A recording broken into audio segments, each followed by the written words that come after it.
Euh, donc, je vais faire un petit rappel de mon sujet et des questions que je vais te poser. Donc, l'idée, c'est dans un contexte de projet solution clé en main, puisqu'on en a eu quand même pas mal, du moins pas mal.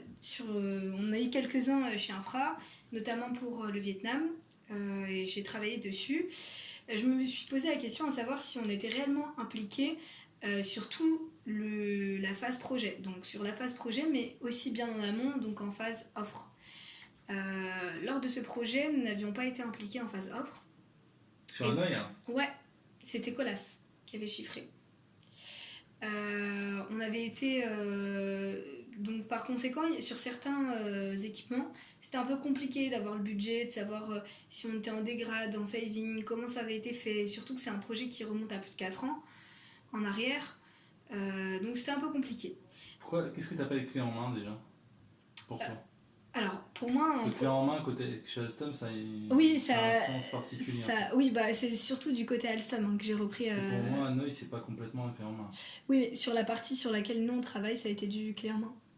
Nous, on travaille sur du dépôt, mais pour moi, Hanoï, c'est... Mais justement, qu'est-ce que tu appelles clé en main en fait? Parce qu'en fait, on a... Donc, on a travaillé sur le dépôt, mais il y a aussi toute la partie rolling stock où tu as le métro qui a été construit. Donc, en fait, c'est un projet sur lequel tu as plusieurs commodités, enfin plusieurs entités. Et finalement, à la fin, voilà, tu donnes, entre guillemets... accès au client à la chose et lui il a plus qu'à démarrer quoi. En fait un clé en main au sens Alstom c'est quand t'as du multilo qui inclut du matériel roulant en fait. Tout à fait. Et chez nous en France on a surtout des projets entre guillemets lot par lot ou multilo puisqu'on a rarement en France le matériel roulant sauf de temps en temps le matériel roulant qui est avec la signalisation. D'accord. Mais on a rarement de contrat d'infra dans lequel il y a du matériel roulant. Le seul clé en main sur lequel on travaille actuellement c'est Toulouse. C'est Toulouse, ouais. Le dernier qui a été fait sous ce mode-là, je sais plus, ça va être Reims ou Orléans. Ouais. Et entre les deux, on n'a pas eu de. C'est vrai qu'il y en a beaucoup plus à l'étranger, quoi. Ouais, parce qu'en fait en France, tu as les maîtrises d'œuvre qui découpent les marchés en tranches de lot, si tu veux, pour optimiser l'équation économique du projet, soi-disant. C'est pas toujours démontré, mais ça a été quand même la grande mode sur ces dernières années depuis la loi MOP. Ouais. Mais ça, par rapport à la problématique que tu me remontes, ça n'a pas vraiment le lien avec le fait que c'est un clé en main ou pas. En fait, c'est juste plutôt lié à une situation de travail en groupement où c'est les autres qui consultent et à la fin c'est toi qui achètes et donc du coup tu as une perte d'infos entre les deux. C'est ça. Après, je me suis positionnée sur le projet solution clé en main parce qu'en fait, c'est généralement des projets où il y a beaucoup d'enjeux, des gros enjeux. Et du coup, je me suis dit que ce serait intéressant d'étudier en fait la position des achats dans ce type de projet. Mais mon sujet ne reste pas restreint à ce type de projet en particulier. C'est-à-dire que j'ai fait le choix d'avoir cette contrainte et de partir sur ce projet. Mais effectivement, j'ai quand même fait au global aussi. Et je suis là aussi parler de projet. Parce que je pense que c'est pas lié au fait que ce soit clairement pas. Tu peux avoir des projets multi-lots sans matériel roulant qui ont des enjeux. Tout à fait. Surtout que toi t'achètes pas les pièces du matériel roulant. Exactement, donc, c'est ça, exactement. Ça revient strictement au même. Mais en fait t'es à peu près dans la même configuration que sur les offres du Grand Paris par exemple. Oui. C'est un peu la même chose. Tout à fait, exactement. En plus sur Hanoï ils ont mis en place des CEP. Ouais. Qui sont des systèmes purement français, donc probablement parce qu'il y a du financement français sur Hanoï. Exactement. Voilà. Dans les projets dans lesquels tu as du financement en Égypte et donc là, au Vietnam, en Algérie, on utilise le fait qu'il y ait des financements français pour mettre en place des sociétés en participation qui permettent de travailler en joint venture intégré dans un cadre légal qui est connu avec des partenaires. Donc là c'est Colasrail, c'est très souvent Colasrail en France avec quelques JV et TSO. On a plusieurs, historiquement, on a plusieurs, comment dire, on a plusieurs JV avec Colasrail dans le pipe. Donc, tout part, donc ma première partie et les questions que je vais te poser, l'idée en fait c'est de réaliser un entretien plus ou moins similaire avec toutes les parties prenantes d'un projet. Donc c'est pourquoi je me suis dirigée vers toi, parce que pour moi tu es complètement lié au projet, français ou non, mais l'idée c'est... Ok, non, voilà, mais il toutes les parties n'y a pas de prenantes. souci, hein. C'est juste, j'essaie de comprendre le Exactement, cadre dans lequel ouais, exactement. Oui, non, mais je tu comprends tout à fait et qu'on ait les mêmes définitions. Donc le premier cas, c'est définir le métier de l'acheteur.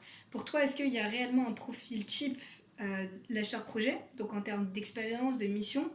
Est-ce que tu penses qu'en fonction des projets qui lui sont donnés, donc notamment les projets solutions clés en main, il y a des attentes plus importantes qui lui sont demandées? Et enfin, est-ce que pour toi, l'acheteur doit-il avoir des compétences techniques? est-ce que ta question, elle est dans le sens général ou dans le sens de l'organisation Dans le telle sens qu'elle est général. aujourd'hui? Dans le sens Après, tu général, peux me parler de ton expérience, dans à il y a peu près aucun toutes souci. les boîtes, il y a ce qu'on appelle des acheteurs métiers, des acheteurs projets. Et l'acheteur métier, généralement, il travaille plutôt sur du business courant. Et l'acheteur projet, souvent, il travaille sur ce qu'on va plutôt appeler l'avant-projet. Donc le schéma un peu classique, c'est qu'il y a un acheteur qui soit un acheteur plutôt sourceur, dans lequel en phase projet, en phase d'appel d'offres plutôt, ou en phase avant-projet, dans le cadre de fonctions dans lesquelles il n'y a pas vraiment de notion on n'est pas dépendant d'un appel d'offres pour réaliser ou non le projet, où il va récupérer une ou deux ou trois commodités et ensuite il va consulter des fournisseurs dans le but de mettre en œuvre ces solutions-là dans le cadre d'un projet. Donc dans ce cadre-là, il a besoin d'être complètement intégré à l'équipe projet. Moi-même, j'ai été acheteur projet il y a quelques années. Ok. Donc la différence, c'est que l'acheteur projet, il fait vraiment partie intégrante de l'équipe projet. D'accord. Donc il est complètement au fait des enjeux du projet, de ses spécificités, des aspects de localisation s'il y en a. Donc c'est quelqu'un qui est peut-être moins un spécialiste métier, mais qui, par la force des choses, va quand même avoir besoin de s'intéresser aux composants dont il est responsable pour acquérir une maturité technique suffisante pour négocier, pour poursuivre le développement du projet. Chez Alstom, alors je suis plutôt totalement fait des dernières organisations, mais c'est plutôt des PRSM en fait qui jouent ce rôle d'acheteur projet et qui ont pas, qui sont peut-être un peu qui sont peut-être encore plus liés au projet qu'un acheteur en tant que tel, et par contre qui ont peut-être une connaissance technique et ou un rôle technique qu'on leur demande de tenir qui est peut-être moindre. D'accord.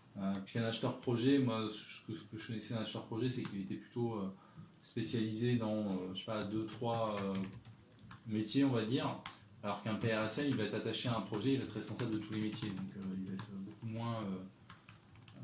beaucoup moins spécialisé.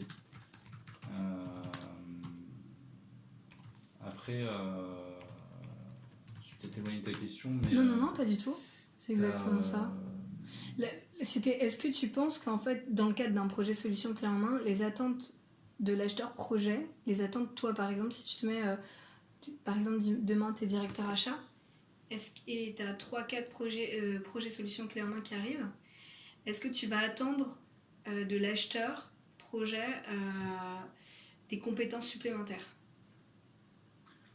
En fait, l'acheteur métier et l'acheteur projet, au final, ils font le même métier, ils ont les mêmes objectifs, c'est-à-dire de choisir les meilleurs fournisseurs avec les prix les plus bas et de choisir des fournisseurs qui soient capables d'exécuter convenablement un projet du démarrage jusqu'à la fin de la garantie. Tout à fait. Donc en fait, ils ont le même objectif. Après, c'est plutôt une question interne de rattachement et de sensibilité qui va être un petit peu différent. De l'acheteur métier, moi si j'étais un responsable achat, j'attends plutôt qu'il développe son panel, un panel qui soit pas forcément attaché à un projet, mais qui soit adapté à la stratégie globale d'une commodité. Et dans ce cadre-là, il y a peut-être certains projets qui vont être entre guillemets désavantagés par la stratégie globale et des projets qui vont plutôt mieux s'y insérer. Je sais pas, si je prends un exemple, pour un projet donné, j'ai peut-être un petit fournisseur qui habite juste à côté du projet qui serait tip-top pour ce projet-là, mais dont je sais qu'il ne présente aucun intérêt pour une stratégie globale. À ce moment-là, c'est vrai que moi, mon acheteur métier, sa recommandation serait peut-être de dire non, on va plutôt utiliser un de nos fournisseurs majeurs pour maximiser les volumes, pour minimiser les risques, je sais pas, de défaillance technique ou de défaillance même au niveau financier, alors qu'en perdant uniquement le business localement au niveau projet, pour le projet ce serait peut-être plus intéressant de bosser avec un mec qui habite juste à côté, avec des gens qui se connaissent, qui parlent la même langue et dans ce cas-là tu vas avoir un conflit quelque part potentiel avec ce projet-là par rapport à ta stratégie globale. Donc, l'acheteur métier, si tu veux, il est plus attaché à cette globale, à cette stratégie globale commodité. Si l'acheteur projet, lui, il faut qu'il... Donc, cet acheteur-là, qu'est-ce qu'on va lui demander dans le cas s'il doit exécuter s'il doit avoir le rôle ou l'étiquette d'un acheteur projet sur ce cas-là, c'est de peser le pour et le contre de la situation de ce petit fournisseur local. Ça veut dire, est-ce que, ok, moi j'arrive avec ma grosse stratégie, je la pose sur la table, mais est-ce que, in fine, c'est quand même, le but du jeu, c'est quand même d'exécuter. Est-ce que, dans le cadre général de mon exécution, ce fournisseur-là, qui n'est pas dans une stratégie globale, est-ce qu'il est quand même intéressant, il n'est pas intéressant, il est risqué, il n'est pas risqué? Est-ce qu'in fine, c'est le bon choix ou pas? C'est ça qu'on lui demande. Et l'acheteur projet, c'est un peu l'inverse, c'est-à-dire que lui, il va être intégré dans l'équipe projet, donc peut-être qu'il va dire, moi, mon fournisseur qui est juste à côté de mon projet, c'est vrai que comme ça m'a l'air bien, parce que tout le monde a l'air de bien l'aimer et ça va bien se passer. C'est de s'élever un petit peu et de regarder au niveau d'une stratégie globale, commodité, ou voilà, de dire, est-ce que c'est le bon choix? Est-ce que ce fournisseur-là, je sais pas, dans 2 ans, il va pas mettre la clé sous la porte, on va pas avoir des problèmes? Parce que le projet, il va avoir toujours un peu une vue court-termiste en fait. Il va chercher un fournisseur qui est pas cher, un fournisseur qui est proche de lui, qui est peut-être le fournisseur qu'il a eu sur un projet précédent. Il va chercher la facilité parce qu'il veut le moins de risques possible et le moins d'embêtements possible. Toi, la dimension métier que tu vas lui apporter, c'est de dire attention, peut-être que dans le milieu de la j'ai la caténaire, mais ça pourrait être d'un autre métier, ce fournisseur-là que tu veux utiliser, financièrement, il est quand même un peu limité. Est-ce que la niveau ingénierie, il a peut-être pas beaucoup de ressources? Si jamais le gars que tu connais bien et qui fonctionne bien, il tombe malade, qu'est-ce qui se passe? Ils n'ont plus personne. Moi, j'ai eu le cas une fois chez Rolling Stock, en local, à un fournisseur, on me disait, non, nous, on veut travailler avec ce fournisseur-là qui est juste à côté. Il est bon, vous inquiétez pas, tout va bien se passer.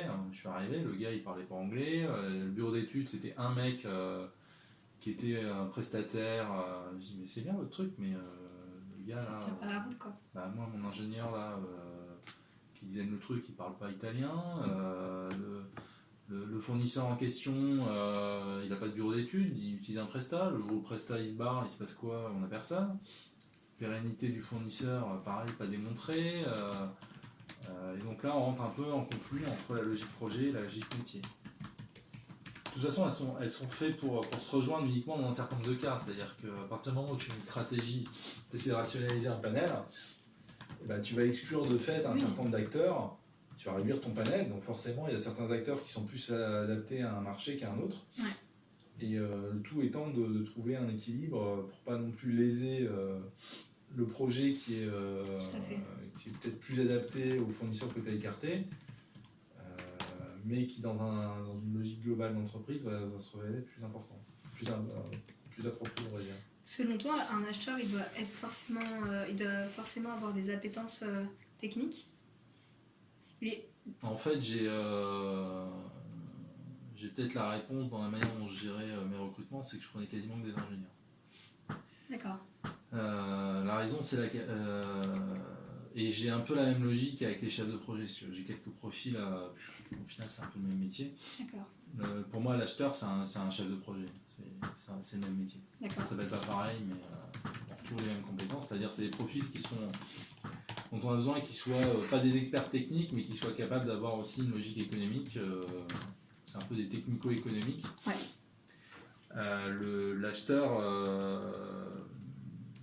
L'acheteur qui n'a pas de compétences techniques, dans un environnement quand même industriel ou de travaux, il va être assez limité au niveau de sa compréhension des enjeux techniques. Et je pense qu'il va être, ça va être difficile pour lui de suivre les sujets, l'avancement des sujets techniques d'un projet, dans le sens où il va vite voir que son rôle, c'est pas simplement d'être négociateur, c'est aussi d'être un peu chef de projet, achat du projet entre guillemets. Ouais. Et j'ai quelques exemples d'acheteurs qui avaient des formations plutôt économiques et qui n'ont pas su rentrer dans les sujets techniques et qui restaient à un niveau très superficiel. D'accord. Et ta négociation, tu vas te rendre compte que tes leviers, ils sont 70% c'est des leviers techniques et 30% c'est des leviers plutôt macroéconomiques, les matières, les taux de change, la négociation pure. Au final, tu sens que tu as peut-être 30% des leviers, ils sont là. 70% des leviers, ils sont plutôt sur la technique. D'accord. Donc... Sur la technologie que tu vas utiliser, sur l'industrialisation du produit, et là, tu rentres quand même dans des sujets assez techniques. Après, ça ne veut pas dire que quelqu'un qui a une dimension, un profil économique, qui s'intéresse à la technique, mais qui s'intéresse vraiment et qui arrive à rentrer dans les sujets, puisse réussir également. Donc quelqu'un qui a un profil plutôt commercial, éco, il faut vraiment... Il doit quand même avoir cette appétence, quoi. Dans un environnement technique comme le nôtre, oui. Après, après dans ça dépend de ce qu'on achète. Hein. D'accord. En général, il y a peut-être des... Moi, une fois, je me suis retrouvé à acheter j'étais chez Renault, j'ai acheté des parfums pour les bagnoles, des parfums d'intérieur. Ah, d'accord. Donc du coup, mon gars de bureau d'études, c'était un gars qui était spécialisé dans les parfums. Donc là, tu es carrément dans la dimension vraiment abstraite, en fait. Le gars, son métier, c'était comme d'être né, si tu veux. Oui. Ce qu'on appelle les nés en parfumerie. Le gars, il dit, moi, j'ai des fournisseurs qui me présentent plusieurs fragrances, et il faut choisir. D'accord.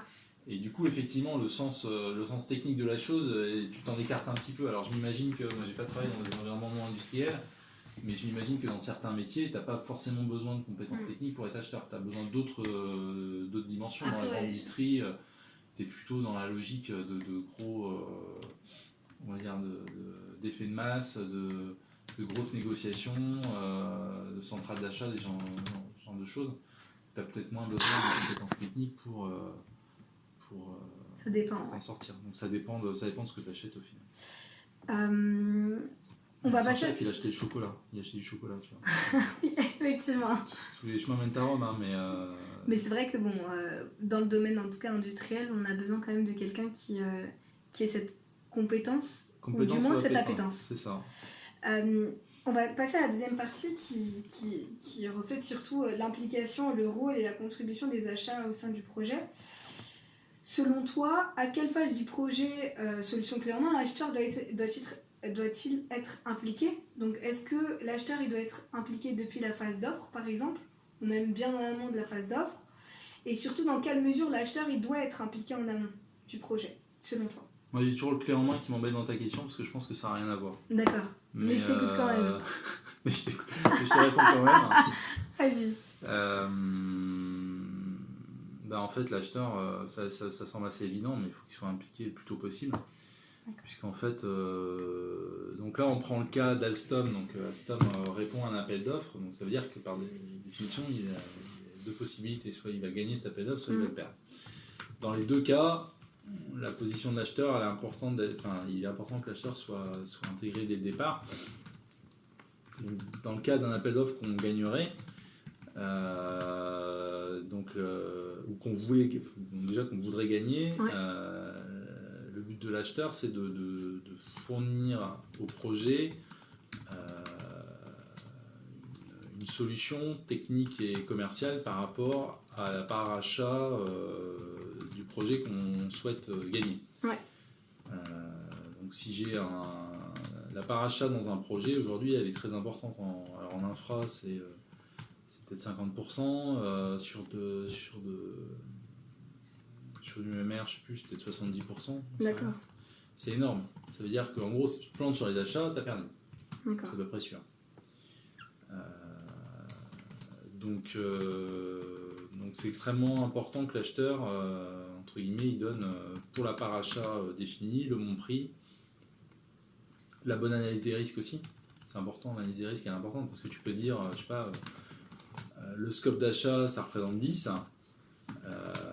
mais par contre, je sais pas, vu que la technique n'est pas définie, mon 10, ça peut être 5 ou ça peut être 15. Ouais. Donc ça c'est important de le savoir, c'est-à-dire que le projet finalement il va remettre une offre en fonction de, pas seulement en fonction du prix que tu vas lui donner, mais également des risques qui sont associés. Moi j'ai vu trop souvent chez Alstom, à un moment donné, les achats dire, je sais pas, on va dire 10 parce qu'en phase d'exécution, le projet il va nous demander de faire de l'amélioration, donc il va nous demander d'être à 8. Sauf que moi si je réponds à 10, probablement que j'ai perdu. Si j'ai des concurrents... voilà, donc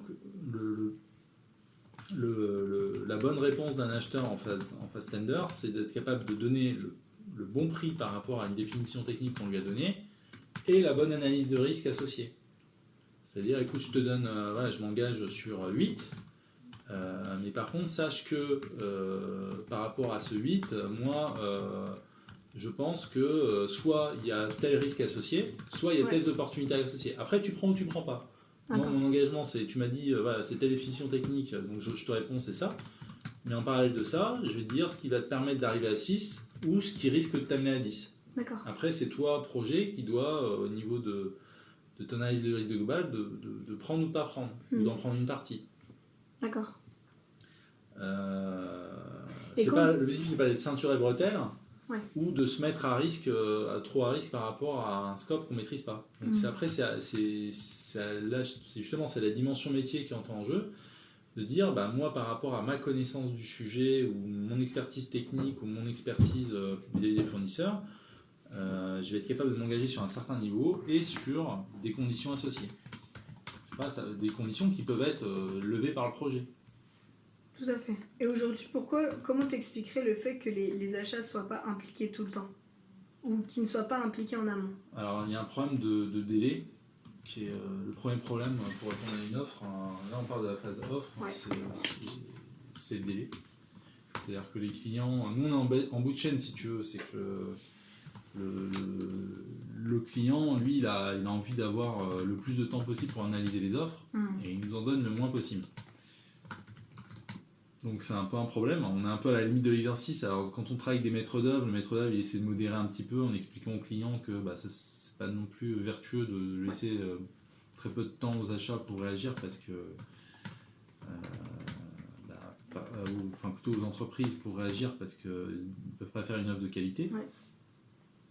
Mais la plupart du temps, on a un temps très très limité pour remettre aux offres, beaucoup trop court pour faire une offre de qualité. D'accord. Après, il y a plusieurs tours, et des fois, on met une première offre plutôt budgétaire, et puis derrière, on affine au fur et à mesure des différents tours. Donc, pourquoi l'acheteur n'est pas forcément mis dans la boucle? La première raison, je pense, c'est un problème de temps, parce que derrière, le cahier des charges du client, il faut le décliner en appel d'offres. De ces appels d'offres, pour bien faire le travail, il faut créer des appels d'offres à émettre vers les fournisseurs. Il faut prendre le marché, ou le cahier des charges du client, et décliner en conditions commerciales d'un fournisseur. Tout ça, ça prend du temps. Il faut que le fournisseur se l'approprie. Il faut qu'il adapte ses solutions techniques en fonction de ce que tu vas lui demander. C'est pas toujours un truc sur étagère, hein. Des fois, il faut qu'il le design. Et dans le délai imparti, si tu veux, tu n'arrives pas à faire toutes ces boucles et derrière, il faut qu'il te fasse une offre, que tu les négocies, etc. Et mis bout à bout, si tu veux, le temps dont tu as besoin pour faire un bon travail, il est souvent supérieur au temps que le client lui donne pour répondre à l'appel d'offres. Donc c'est surtout une question de timing. C'est une question de timing. Après, tu peux solutionner en partie cette solution de timing. C'est-à-dire que ce problème de timing, tu peux travailler des fois avant la sortie de l'appel d'offres. Tu peux savoir ce qui sort en amont et commencer à travailler sur les solutions. Tu peux rationaliser un panel, travailler toujours avec le même fournisseur, ce qui t'évite d'avoir à négocier toutes les conditions commerciales, tu en négocies qu'une partie. Tu peux, le travail en amont te permet aussi d'arriver quelquefois en ayant fait 50% du boulot. D'accord. Donc, ce qui permet de sauver 50% du temps et d'être peut-être capable de répondre plus. Donc la nécessité quand même d'avoir un acheteur bien en amont est quand même importante, cette notion. Après, une fois que l'appel d'offres est rendu, généralement, souvent on a tendance à se reposer, alors qu'en fait c'est là où on a tout le temps pour travailler. Puisqu'en fait souvent on a plusieurs tours, donc en fait le temps que tout ce que tu n'as pas pu faire en détail en phase d'appel d'offres, tu peux essayer de le refaire avant la BAFO. Ouais. Ou avant la deuxième offre. Donc là, il s'agit de rester mobilisé, de laisser mobiliser les fournisseurs pour continuer à travailler sur des solutions entre les deux tours et arriver en BAFO en ayant une solution beaucoup plus viabilisée, beaucoup plus étudiée, on va dire. Pour toi, le rôle de l'acheteur dans la gouvernance du projet, quel est son rôle? Tu dirais qu'il est plutôt, par exemple, avant de t'interroger, on m'a dit que l'acheteur pouvait être influenceur. Dans le deuxième cas, on m'a dit qu'il pouvait être leader. Toi, dans ton cas, tu définirais l'acheteur, en tout cas son rôle. On fasse tender ou on fasse projet? Les deux. Il est tout le temps et leader et exécuteur, je sais plus ce que tu disais, et influenceur. Après, c'est à lui de trouver sa place dans l'équipe projet et d'apporter des solutions qui vont faire qu'il va pouvoir influencer ou pas le choix de telle ou telle solution. Mais à ton sens, l'acheteur doit faire par exemple des préconisations en termes de... Voilà, il doit avoir le lead sur certaines décisions. En fait, il doit... comment dire, l'acheteur, il représente les achats représentent une partie, comme je disais, très très importante du prix final qui va être remis dans un appel d'offres. Ouais. Donc il est quelque part, c'est lui qui apporte la moitié de la solution. L'autre moitié, elle vient d'ailleurs. D'accord. Donc apportant la moitié de la solution, il vient naturellement et influenceur et stratégique et tout ce que tu veux.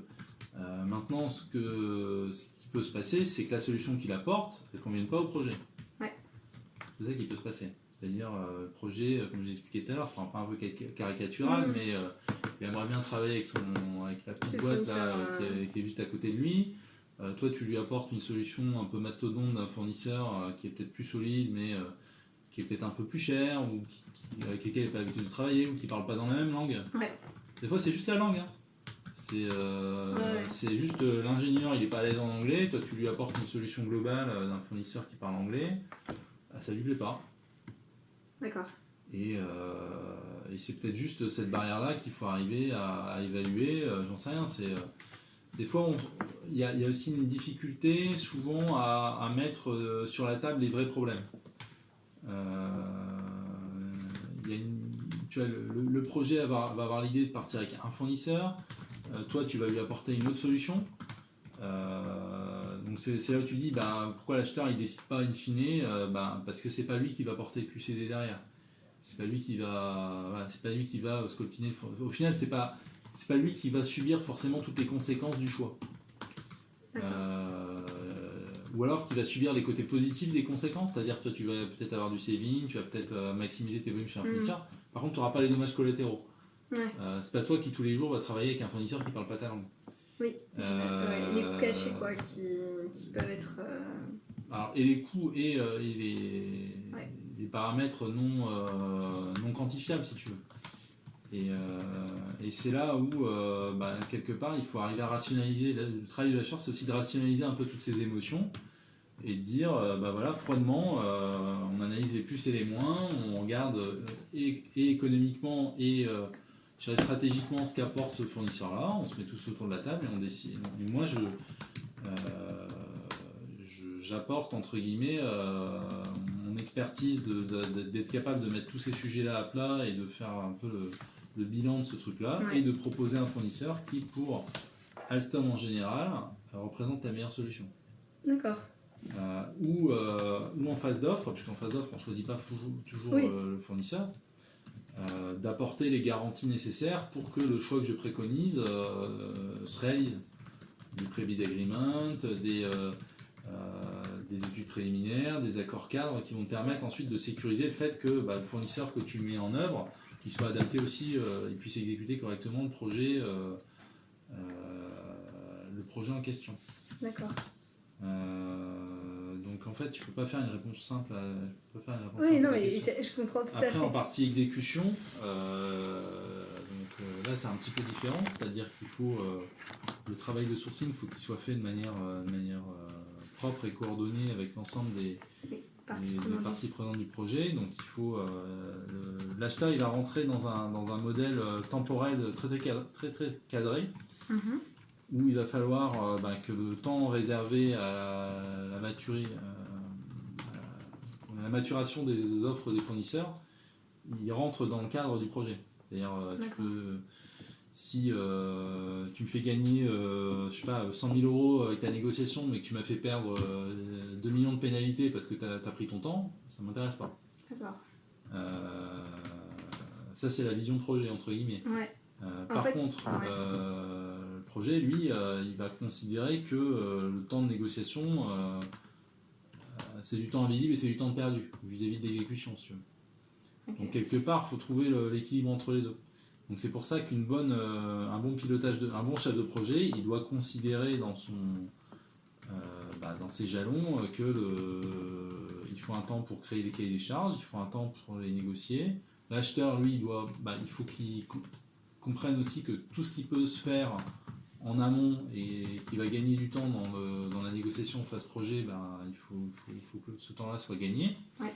Et que la partie vraiment pure négociation elle soit bien cadrée temporellement et qu'elle n'influe pas sur les jalons du projet. Parce qu'on a quand même des jalons de pénalité un peu partout. Faut pas oublier aussi que nos clients souvent sont partie prenante de l'équation temporelle, c'est-à-dire qu'ils nous donnent des contrats et puis derrière, à peine le contrat est signé, ils nous donnent pas les documents nous permettant de démarrer, donc on est déjà en retard avant d'avoir commencé le marché. Donc il faut aussi que l'acheteur il s'intègre dans la dimension temporelle et économique du projet. Il faut avoir de temps en temps la casquette projet, la casquette métier, savoir donc la dimension temporelle et économique. Ok. C'est très intéressant pour un acheteur de passer côté projet, pour quelqu'un de projet de passer côté achat. Ça permet de voir les deux. Les deux, le vis-à-vis un peu des deux côtés. Ouais. Et donc, donc pour toi, quels sont les enjeux achats finalement lors d'un projet? Quels vont être les plus gros enjeux en phase d'exécution? Phase projet, phase d'exécution, phase offre. Les achats, comme je disais, ça représente souvent la moitié des coûts. Donc si tu as 10% sur la moitié de tes coûts, si tu as dévissé de 10% sur la moitié de tes coûts, tu prends 5% à la fin. Ouais. Donc l'enjeu, il est essentiellement économique. Pas que. Il est il est naturellement économique, c'est limite mathématique. Hein, si je tiens pas mon budget sur 50% de mes coûts, j'ai peu de chances de les tenir au global. D'accord. Donc ça c'est le premier point qui est le plus simple à comprendre. Ensuite, il y a un vrai travail de sélection des fournisseurs, de choisir les bons fournisseurs qui vont être capables de nous accompagner dans la phase d'étude, dans la phase de fabrication, dans la phase d'installation sur site, jusqu'à la fin de la garantie. C'est assez rare de trouver des fournisseurs qui sont bons finalement sur tout. Tu as des fournisseurs qui peuvent être très bons en études et puis alors dès qu'il s'agit d'entrer en phase production, voilà. Dans le ferroviaire on est quand même souvent avec des petites boîtes ou des boîtes qui sont structurées un peu familialement où finalement la bonne exécution d'un projet ça va presque dépendre de la personne qui vont mettre sur le projet, du chef de projet entre guillemets. On a par ailleurs des grosses boîtes pour lesquelles le ferroviaire ça représente pas beaucoup, donc c'est un peu l'inverse, c'est-à-dire qu'il faut faut arriver à se faire entendre pour arriver à être livré et avoir une exécution qui se fasse convenablement. Donc il faut aider le projet à sélectionner le bon fournisseur qui va lui permettre d'assurer une exécution qui soit correcte. Il faut également que l'acheteur il soit support au projet pour pouvoir répondre aux demandes du client aussi, parce qu'on a également une relation client à entretenir dans le cadre d'un projet, et le client, de temps en temps, il veut pouvoir changer d'avis, il veut pouvoir faire des modifications, il veut pouvoir... c'est pas uniquement... c'est toute la notion de VO. En fait, de la même manière où toi, quand tu passes la commande chez un fournisseur, tu reviens pas le voir 4 ans après en lui demandant s'il a bien bossé. Notre client, nous, on est fournisseur de notre client. Donc la relation que toi, que le fournisseur va avoir vis-à-vis du projet, c'est exactement la même relation que nous, on va avoir vis-à-vis de notre client. Après, il y a souvent des problèmes d'échelle parce que nous, on est plus gros, le fournisseur est plus petit. Oui, tout à fait. Mais au final, c'est exactement les mêmes mécanismes de relation, entre guillemets, quoi. Et finalement, ce que le fournisseur va se retrouver à exécuter, je sais pas, quand il va exécuter une modification, nous, on va avoir une relation commerciale vis-à-vis de ce fournisseur, et en même temps, on va avoir une relation commerciale vis-à-vis de notre client. D'accord. Et donc, quelque part, il faut arriver à comprendre tout ça et à réconcilier, tout à la fin. C'est-à-dire que si ton client il te demande une modification et qu'il ne veut pas te la payer, il ne faudra peut-être pas t'attendre à ce que ton fournisseur te la fasse gratuite. Tu vois, et inversement, si on arrive à vendre une modification à un client, il ne faut pas s'étonner non plus que le fournisseur vienne demander à être compensé d'une partie de cette modification. Donc quelque part, il y a un peu une espèce de matrice d'interlocuteurs et d'intervenants qui se met en œuvre. Et le rôle de l'acheteur, c'est d'être capable d'être le garant de la relation avec le fournisseur, son avocat dans un certain nombre de cas, lui taper dessus quand il n'exécute pas non plus. Il faut être l'arbitre, entre guillemets, un peu un rôle d'arbitre dans ce marasme-là, être capable aussi d'expliquer un projet, écoute, cette modif-là, c'était pas prévu au contrat pour le fournisseur, donc il faut que tu ailles aussi... soit tu la vends chez le client, mais moi le fournisseur ne peut pas la faire gratuitement. Faut expliquer au projet que de temps en temps, il y a des fournisseurs ont également un certain nombre de contraintes. Un fournisseur qui ferme pendant l'été tous les ans, il faut que le projet arrive à en tenir compte. Parce que si tu le fais ouvrir uniquement pour l'été, de toute façon ce ne sera pas une bonne solution, parce qu'il va se mettre avec des intérimaires, il va se mettre à risque, il faut tenir compte de cette contrainte-là aussi. D'accord. Pour une bonne exécution, il faut que chaque partie comprenne les enjeux des autres. D'accord. J'ai plein d'exemples de cas où ça se passe mal. Mais... non, parce que c'est important aussi de savoir pourquoi ça marche pas aussi parfois. Pourquoi ça n'a pas marché. Le mieux, c'est d'avoir à gérer un cas où tu as choisi le fournisseur justement qui n'était pas le choix préféré du projet. D'accord. Parce que là, tu vas sentir toute une... les gens vont avoir tendance à essayer de te démontrer, à te faire payer ton choix en fait. D'accord, donc en fait aussi l'un des enjeux, parce que c'est ce qu'on m'a dit juste avant, on m'a dit la même chose, on m'a dit que l'un des plus gros enjeux quand on est en mode achat projet, c'est l'enjeu avec ses propres prescripteurs internes en fait. C'est que s'il n'accepte pas forcément l'un des choix que tu as fait, c'est très compliqué par la suite s'il n'y a pas une adhésion totale, et malheureusement c'est toujours un compromis, donc il y a toujours des gens qui vont considérer que qu'il faut te faire payer ton choix entre guillemets. Ouais. Même si c'est pas le tien, ça peut être celui de ton chef. Oui. Tu vois, moi je me rappelle un cas où en fait on avait choisi un fournisseur étranger pour un projet. Le département qualité qui voulait pas de ce fournisseur-là, il faisait tous les rapports en français. Il me disait tu les traduis, tu te débrouilles. Voilà. Okay. C'est ce genre et c'est ce type de c'est à partir du moment où tu fais un choix collégial, il faut que tu arrives à faire en sorte que les acteurs adhèrent, que chacun adhère et chacun cadre son boulot par rapport au choix, applique le choix qui a été décidé collégialement. Et c'est pas facile. Parce que chacun va devoir faire une petite concession à son niveau. Et l'acheteur, enfin ça c'est le point de vue projet, entre guillemets, et le point de vue achat, de temps en temps, il faut quand même considérer qu'on n'a pas forcément la science infuse. Il faut savoir écouter ce que dit le projet, et peut-être que la meilleure solution globale, c'est pas celle à laquelle tu vas penser, ou c'est pas celle qui va te sauter aux yeux au niveau stratégique dans un premier temps.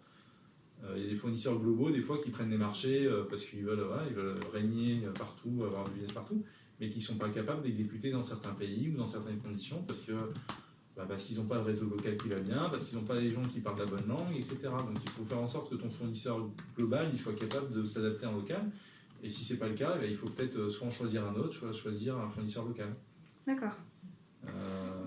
Il faut que chacune des deux parties considère qu'il n'a pas la science infuse pour que ça marche.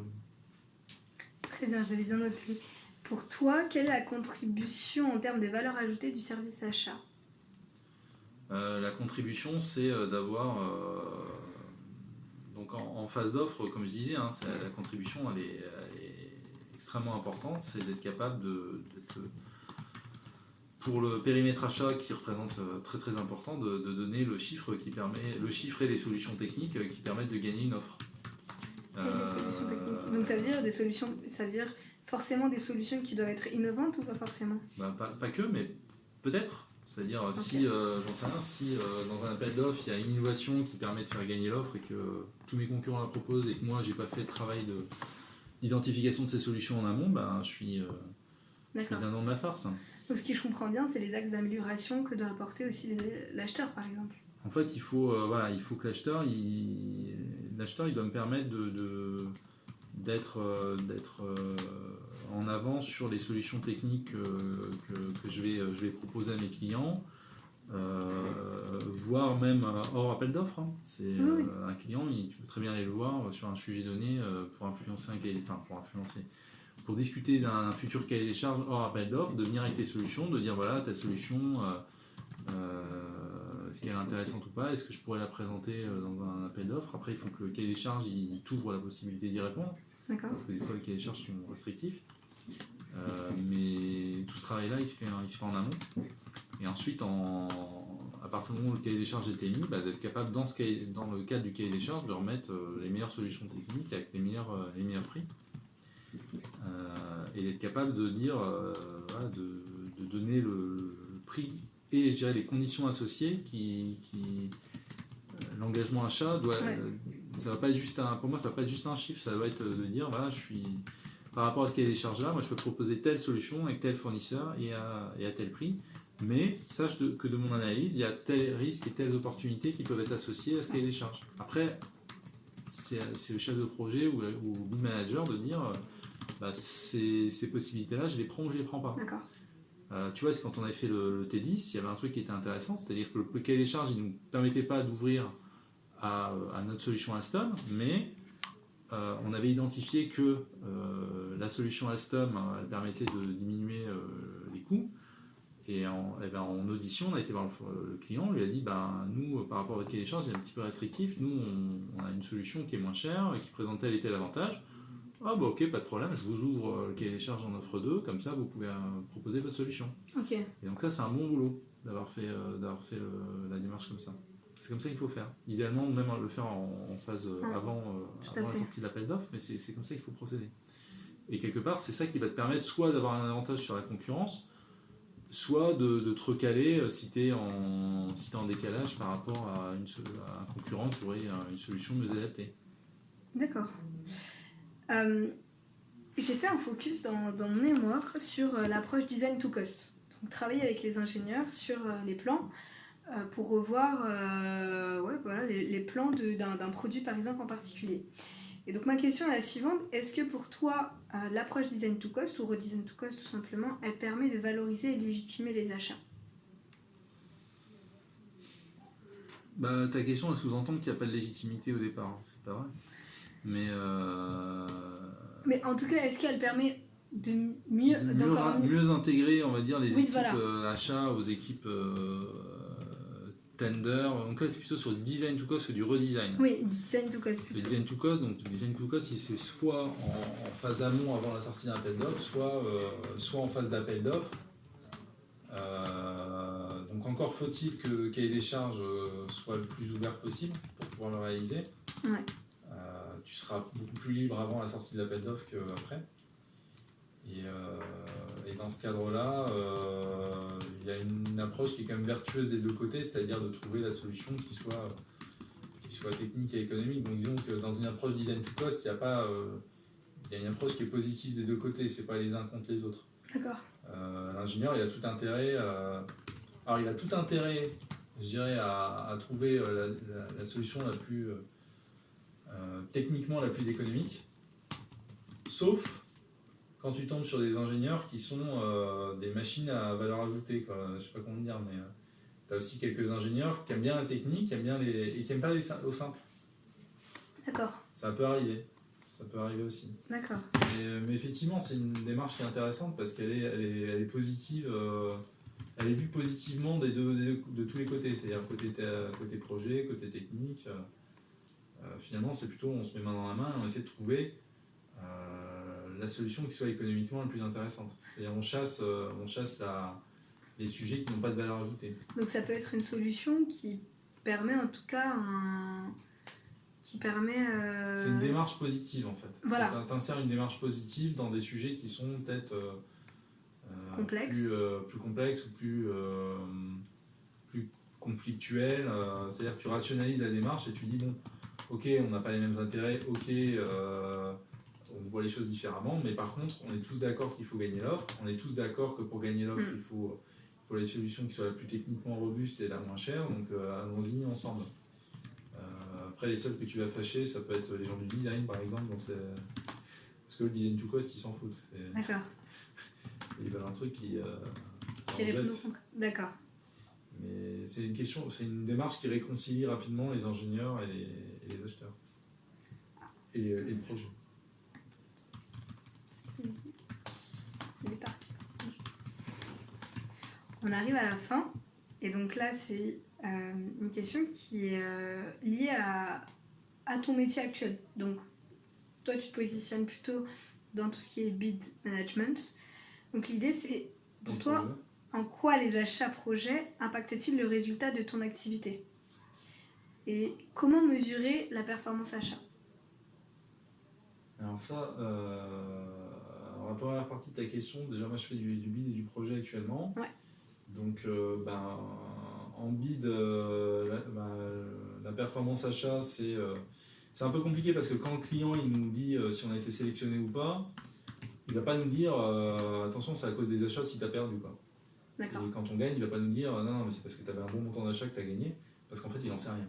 Quand on remplit les bordereaux, on les remplit comme on peut et on ne trouve pas forcément le montant d'achat. Par contre, bon, généralement, on arrive quand même à avoir quelques informations. Donc c'est compliqué, si tu veux. En fait, ce qui est compliqué, c'est d'être capable de dire à l'acheteur finalement, tu m'avais dit 10 et en fait, c'était pas 10, c'était 8. En fait, je sais pas. Je sais juste si j'ai gagné ou pas, je sais juste si. Et j'ai des notes, mais il n'y a pas une note sur les achats, si tu veux. Il y a une note globale. Il faut arriver à interpréter tout ça et à imaginer si on est bon ou pas. On a quand même, vu qu'on travaille en groupement, on a quand même souvent des informations sur les niveaux de prix de la concurrence ou l'agressivité de la concurrence. Donc ça, c'est un point qui est important. D'accord. Il n'y a pas de démonstration mathématique, mais il y a des choses où tu sens qu'il y a des concurrents qui sont plus ou moins agressifs sur le sujet. Après, une fois qu'ils ont gagné l'offre à un certain prix, est-ce que c'était le bon niveau de prix pour arriver aux objectifs de marge de l'entreprise? Ça, c'est encore une autre histoire. D'accord. Mais ce qui est sûr, c'est que si tu ne gagnes pas de marché, tu n'as pas de projet.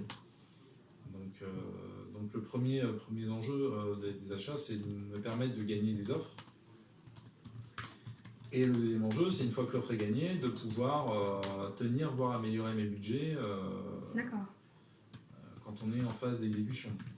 Et souvent, ça ne se fait pas toujours à isoscope, c'est-à-dire qu'il faut également être partie prenante au niveau des enjeux du projet pour trouver les leviers qui permettent de négocier au mieux avec les fournisseurs ou de trouver les bonnes organisations qui vont me permettre d'avoir une bonne exécution de projet. Parce que c'est pas le tout de s'être engagé sur un prix attractif en phase d'offre et de ne pas être capable de l'assumer en phase projet. Ensuite, imaginons qu'on arrive quand même à sélectionner un fournisseur dans les prix, il faut qu'il soit capable d'exécuter, que ce soit en étude, en installation, qu'il soit capable de m'accompagner, qu'il soit capable d'être réactif parce que mon client il me demande des choses en cours de route, et être capable d'assumer ensuite financièrement tout ce qu'il est capable de faire jusqu'à la fin de la période de garantie. Donc finalement le rôle il est très très important en phase et c'est pas un rôle en phase projet, c'est pas un rôle spot quelque part, c'est plus un rôle long cours dans lequel on va avoir besoin que l'acheteur il soit là un petit peu en continu. Et ça c'était pour la première partie de ta question. La deuxième partie de ta question c'était comment mesurer comment on peut mesurer, et alors là, et c'est là que c'est compliqué. C'est là que c'est très compliqué. Pardon. Pas de soucis.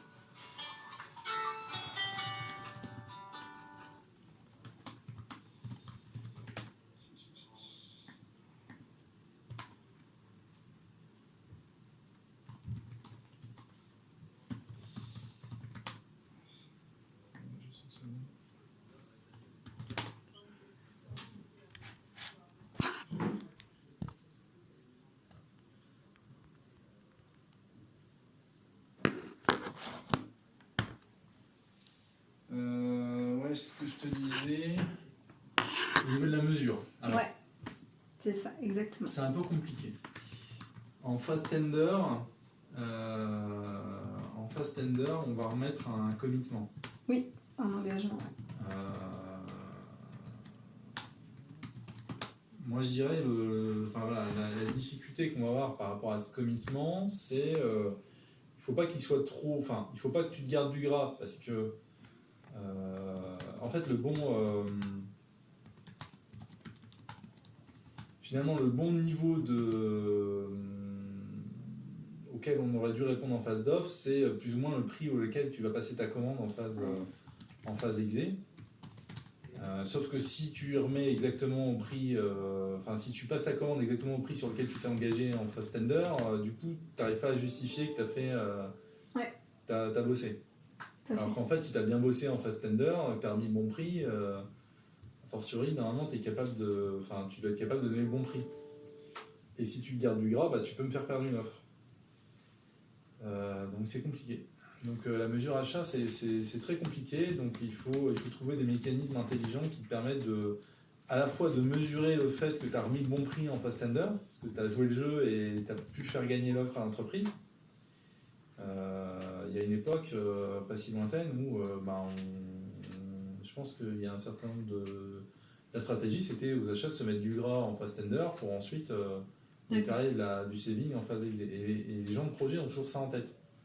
Ils ont toujours, même si les mécanismes de mesure de la performance achat ont évolué, ils vont toujours avoir en tête que la mesure achat, elle se fait, c'est le prix que tu as remis en tender moins le prix que tu as contracté en phase projet, et que le saving, c'est la différence entre les deux. Donc que tu as remis un prix trop élevé en phase tender.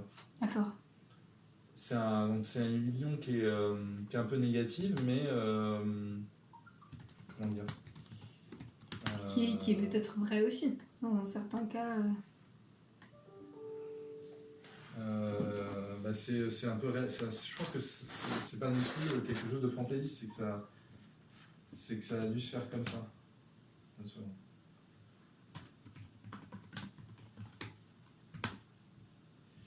C'est qu'à un moment donné ça a dû être vrai, quoi. D'accord. Dans une certaine mesure ou dans certains cas.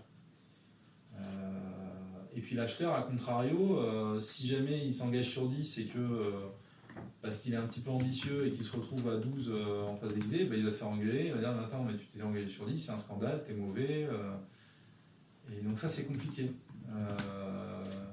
Donc quelque part, on te demande d'être ambitieux, mais si t'es ambitieux, on t'engueule. Et si t'es pas, et à contrario, si t'es juste réaliste, tu peux pas dégager de saving. Ouais. Donc tout ça est compliqué. Donc c'est pour ça que la mesure achat en phase projet, elle est compliquée à mettre en œuvre. Moi je dirais que si l'acheteur il s'est engagé sur 10 par rapport à un scope technique, le scope technique il n'a pas exécuté et qu'en phase exé il a 10, bah, quelque part c'est qu'il a fait du bon boulot parce qu'il m'a donné en phase tender le bon chiffre et par rapport à la bonne définition technique. Mais par exemple, mettons, il t'a donné 10 et en phase projet, il descend à 9. Tu te poses des questions? Oui. D'accord. Oui. Pourquoi il m'a pas dit que j'aurais dû être à 9? Et en fait, il y a un jeu qui est un peu tordu parce que le projet, du coup, il va raisonner, il va se dire non, mais l'acheteur il m'a dit 10, mais il a dû s'en mettre sous le coude parce que sinon il ne va pas déclarer de saving, donc je vais rajouter une ambition par rapport à ce qu'il me donne. Enfin, si tu veux, ça devient un jeu un peu tortueux où chacun va imaginer que l'autre se met du gras dans la poche. Et c'est pour ça que la mesure de la performance achat, elle est compliquée à rationaliser en fait. Parce que moi, ce que je pense, c'est que en phase tender, finalement, l'acheteur, il faut qu'il donne le prix le plus compétitif possible par rapport à une définition technique qu'on lui donne. Après, il doit être capable de dire, voilà, sous telle et telle condition, je peux faire mieux. Ou moi, j'ai pris telle ou telle hypothèse pour que ça se passe bien. D'accord. Et à toi, projet, ensuite, de faire avec ce que je te donne. Je te dis, voilà, moi, je te dis, c'est 8. Mais par contre, tu as tel risque et telle opportunité. Donc, à toi de te positionner par rapport à ça. Après, les risques et les opportunités, on en discute ensemble, on les prend ensemble. Ok. Donc, en fait, il faut exposer toutes les hypothèses, quoi. C'est ça. Et après, il faut faire son marché dans les hypothèses. Okay. Parce que le projet, il a d'autres risques et d'autres opportunités à gérer en dehors des achats. Et quelque part, il faut qu'ensuite, il discute avec l'entreprise du niveau de risque qu'il veut bien prendre. Ou pas. Donc c'est quelque chose qui est compliqué en fait.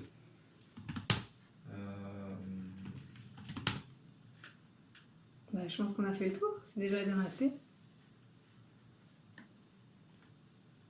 J'ai beaucoup de choses à dire et la personne qui était juste avant toi me disait à peu près la même chose. C'était avec Richard Klein. Klein, ouais.